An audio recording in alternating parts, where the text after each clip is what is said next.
Hello and welcome to our lesson on recording data. Today we'll be exploring some essential techniques that will help you manage data effectively, enhancing your ability to analyze and interpret statistical information. In this lesson, our primary focus will be on understanding how to organize data efficiently and why this is important. Here's what we'll cover. We'll start by discussing different methods for organizing data, including data collection sheets and two-way tables. Next, we'll examine why organizing data is important and how it can make analysis easier. Throughout, we'll run through some cases applying this new knowledge to real-world examples. In our previous lessons, we've familiarized ourselves with several key concepts. For example, data terminology, such as population samples, discrete and continuous data, as well as primary and secondary data. We have also learned about data grouping to categorize information effectively. With this foundation, we can now delve into new techniques for organizing data. These methods are vital in statistics because they allow us to handle large sets of data systematically. We'll start by looking at data collection sheets, which are a fantastic way to organize raw data efficiently. Here's some important terminology we will use. Variables are categories for the data. A tally is a simple count. And finally, frequency is the total count for each category. Let's go through an example to make this easy to understand.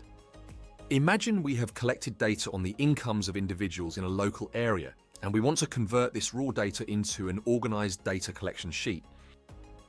We start by identifying our categories. In this case, we categorize income ranges.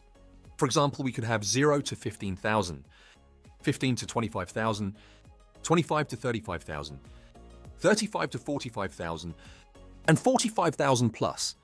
We now set up a column for a tally count and a column for frequency.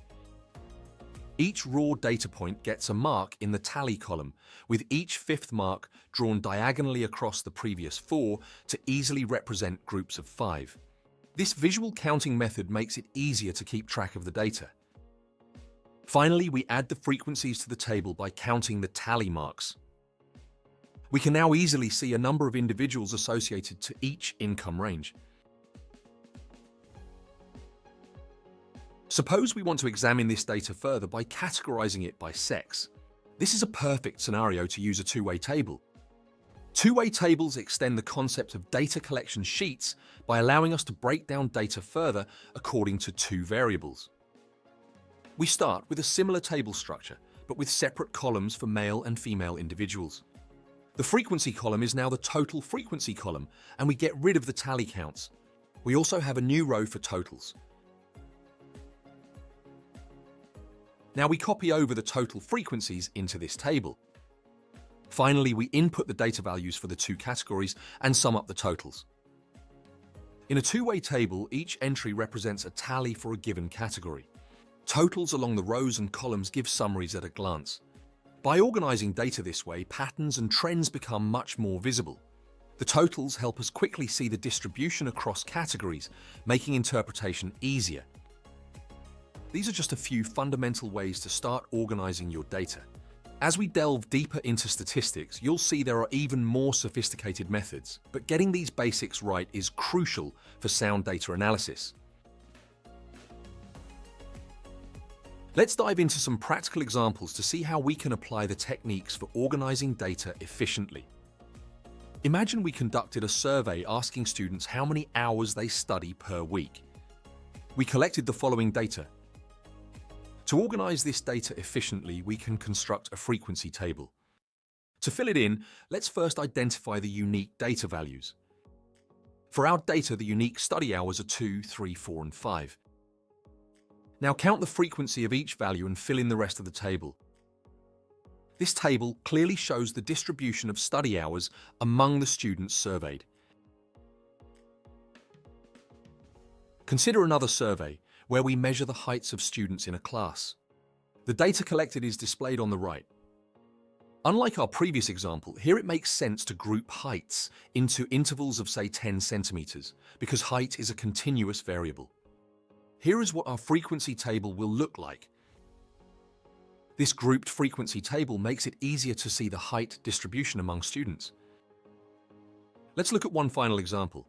Suppose a teacher wants to analyze test scores from a class. The scores are shown on the right.